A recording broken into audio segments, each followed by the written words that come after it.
Selamat jumpa, sahabat praktisi laboratorium, dengan saya Yulia Kantasubrata. Pada kesempatan kali ini akan dibahas mengenai kinerja uji ketujuh dari verifikasi validasi metode, yaitu konfirmasi identitas. Pada konfirmasi identitas, harus selalu diyakinkan bahwa isyarat yang dihasilkan dari proses pengukuran hanya berasal dari analit dan bukan berasal dari senyawa lain atau campuran analit dengan senyawa lain yang kebetulan mempunyai sifat fisika dan atau sifat kimia yang serupa dengan analit yang akan ditetapkan. Hal inilah yang disebut sebagai konfirmasi identitas. Cara konfirmasi identitas biasanya diterapkan pada metode-metode yang sifatnya individual seperti kromatografi, baik pada gas liquid kromatografi maupun high performance liquid kromatografi. Dikenal ada beberapa cara. Pertama, dengan cara SPY. Yang kedua, menghitung nilai isyarat relatif detektor. Yang ketiga, menggunakan detektor diode array. Yang keempat, melakukan kromatografi cross-check. Dapat dilakukan menggunakan dua kolom berbeda atau pemeriksaan kembali secara kromatografi menggunakan kolom sama tapi eluennya yang dibedakan. Dan cara yang kelima adalah menggabungkan teknik kromatografi dengan teknik non-kromatografi untuk memperoleh informasi lebih lanjut mengenai identitas analit atau measurand. Misalnya lewat penggabungan gas kromatografi dengan mass spec atau liquid kromatografi dengan mass spec, ataupun misalnya GC MSMS atau LC MSMS. Cara yang pertama, dengan cara spike. Spike adalah menambahkan komponen yang diduga ke dalam contoh. Di sini atau pada slide ini dapat dilihat ada dua kromatogram. Pada kromatogram yang pertama, ini menggambarkan kromatogram dari contoh yang diduga pada contoh ada puncak dari aldrin. Mengapa di sana diduga ada puncak aldrin? Karena ada puncak yang keluar dengan waktu retensi yang sama dengan standar aldrin. Tetapi pada konfirmasi identitas kita tidak boleh cepat-cepat menyimpulkan dengan kromatogram 1 bahwa puncak jingga adalah puncak aldrin hanya karena waktu retensi dari puncak jingga itu sama dengan waktu retensi dari kromatogram standar aldrin. Di sini pada tahap ini kita baru bertanya, aldrinkah dia? Lakukanlah konfirmasi menggunakan cara SPY. Apa yang dilakukan? Ke dalam larutan contoh yang tadi diinjeksikan, tambahkan sedikit aldrin. Maksudnya ke dalam larutan contoh sisanya. Ya. Kita tambahkan sedikit aldrin, injeksikan kembali ke dalam sistem HPGLC. Setelah diinjeksikan kembali, ternyata yang didapatkan adalah kromatogram 2. Apa yang dapat dibandingkan pada kromatogram 2 dibandingkan dengan kromatogram pertama? Kita lihat puncak hijau dan biru tidak bertambah tinggi, tetapi puncak aldrin bertambah tinggi. Dengan demikian, dengan cara spike kita bisa konfirmasi bahwa puncak yang semula diduga aldrin pada kromatogram 2 dijawab ya, puncak tersebut adalah aldrin. Karena pada saat kita men-spike senyawa aldrin ke dalam contoh, ternyata puncak itu bertambah besar. Cara yang kedua adalah menghitung apa yang disebut nilai isyarat relatif detektor. Untuk dapat menghitung nilai isyarat relatif detektor, harus digunakan 2 detektor berbeda. Atau boleh kita menggunakan detektor sama yang dipasang pada panjang gelombang berbeda.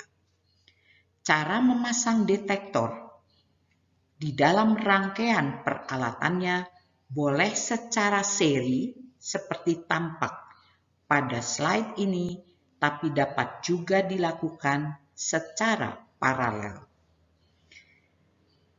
Apabila contoh diinjeksikan dari kolom masuk ke detektor pertama, maka luas puncak akan direkam baik oleh recorder ataupun integrator ataupun komputer.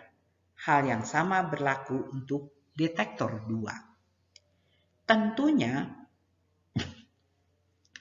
luas puncak dari senyawa yang diberikan oleh detektor pertama, responnya akan lain dengan luas puncak yang diberikan detektor 2. Dan apabila kedua luas puncak tadi diperbandingkan, maka perbandingan antara luas puncak 1 dengan luas puncak 2 merupakan suatu besaran yang spesifik dari suatu senyawa dan tidak tergantung dari konsentrasi atau banyaknya senyawa yang diinjeksikan. Ini adalah suatu contoh daripada penetapan NIRD dari senyawa sakarin, sorbic acid, dan benzoic acid menggunakan HPLC. Detektor yang digunakan di sini adalah detektor sama UV yang dipasang pada 2 panjang gelombang berbeda. Yang satu 240 nanometer, yang lain 254 nanometer. Apa yang dapat dilihat dari kedua kromatogram A dan B? Pada kromatogram A dengan detektor yang dipasang pada 254 nanometer, puncak 1, yaitu puncaknya sakarin, memberikan respon lebih rendah dibandingkan puncak 1 yang dideteksi pada 240 nanometer. Tetapi sebaliknya yang diperoleh dari asam sorbat. Asam sorbat sebagai puncak 2 menyerap lebih baik di 254 nanometer dengan memberikan respon yang lebih besar dibandingkan penyerapannya pada 240 nanometer.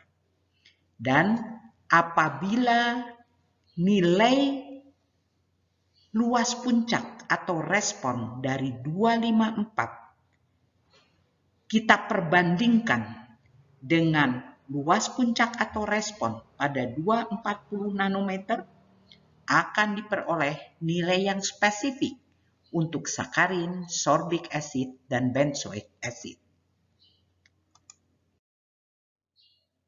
Apabila kemudian kita mempunyai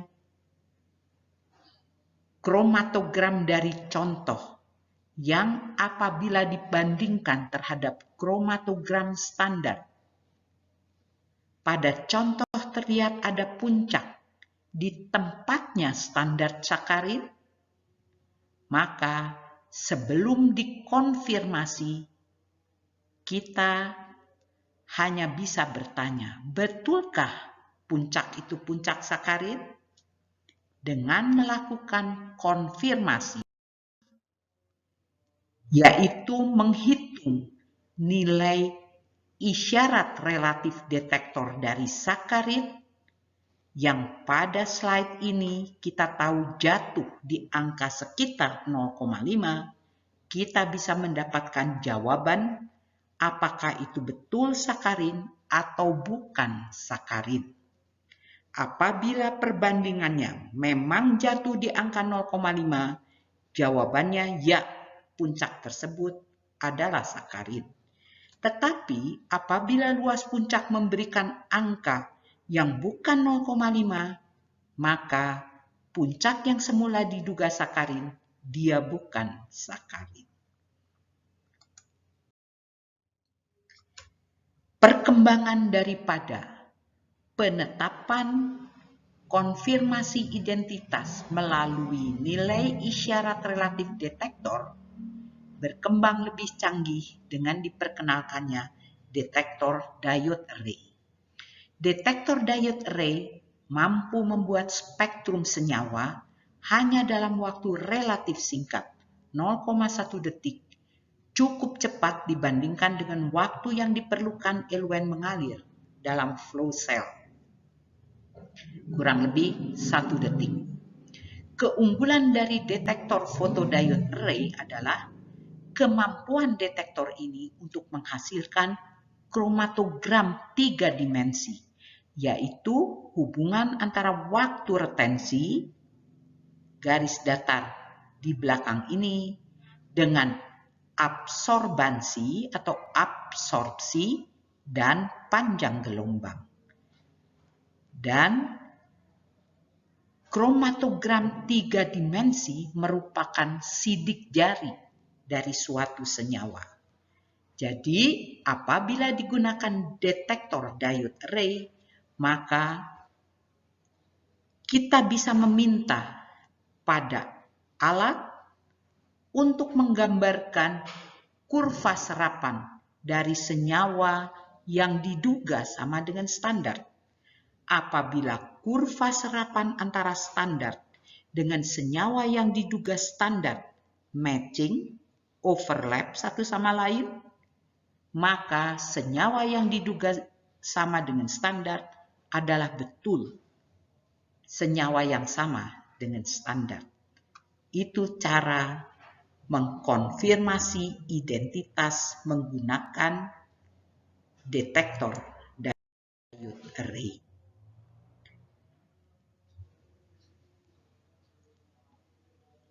Apa yang ditunjukkan di dalam slide ini adalah apa yang tadi sudah dijelaskan, yaitu dengan menggunakan detektor diode array untuk setiap puncak pada kromatogram dapat dibuat kurva serapannya. Apabila kurva serapan keduanya sama, maka puncak pada contoh dapat dikonfirmasi sama dengan standar.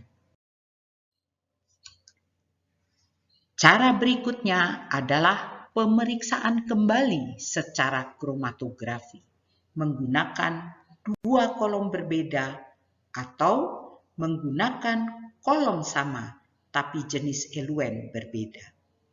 Apa yang diuraikan dalam slide ini adalah penggunaan 2 kolom berbeda. Pada kromatografi cross-check, yang mula-mula dilakukan adalah menginjeksikan standar menggunakan 2 kolom dengan polaritas berbeda.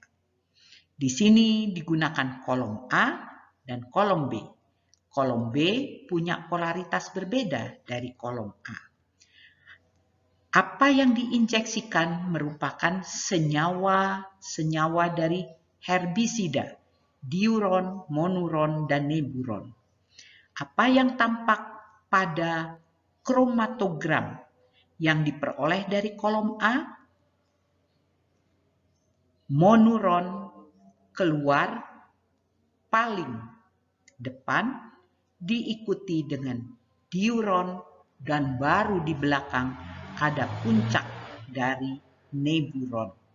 Ini bisa dilihat dari faktor kapasitas komponen K aksen yang didefinisikan sebagai TR dikurangi T0 dibagi T0.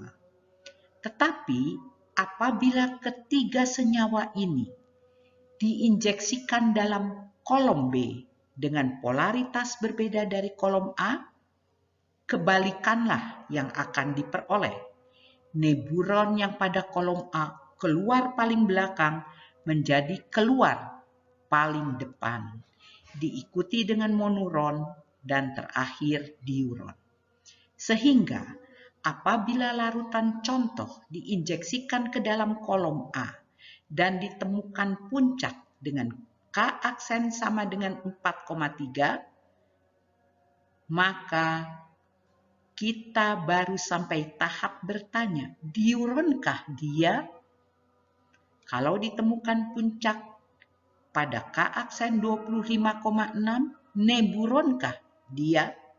Untuk itu perlu dilakukan konfirmasi identitas dengan menginjeksikan larutan contoh ke dalam kolom kedua.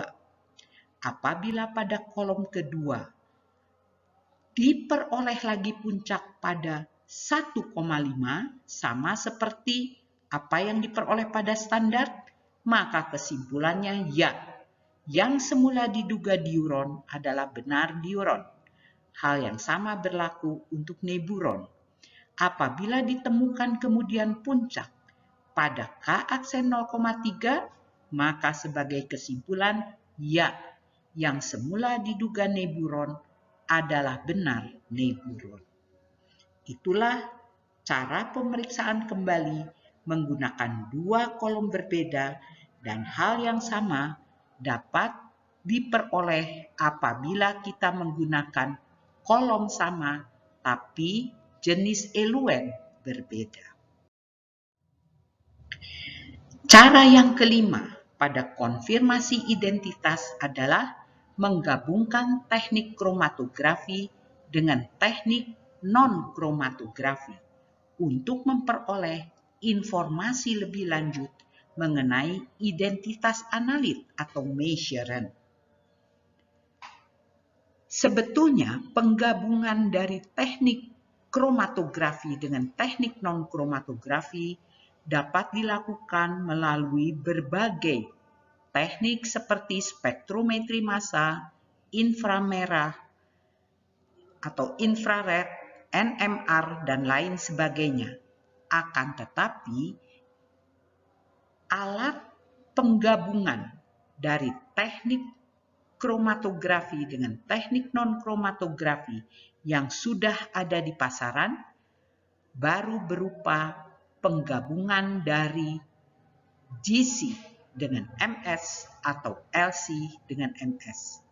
Dengan demikian, informasi lebih lanjut dari senyawa dapat kita gunakan sebagai konfirmasi bahwa senyawa yang diduga sama dengan standar betul adalah sama dengan standar melalui baik informasi berat molekulnya ataupun informasi mengenai struktur molekulnya. Demikian yang dapat saya sampaikan mengenai konfirmasi identitas. Terima kasih atas perhatian semua sahabat praktisi laboratorium. Mudah-mudahan apa yang telah disampaikan dapat bermanfaat dalam menunjang pekerjaan praktisi laboratorium sehari-hari. Jangan lupa subscribe, like, and share untuk memperoleh video-video berikutnya. Tuliskan juga komen sahabat pada kolom komentar. Sampai jumpa di video yang akan datang.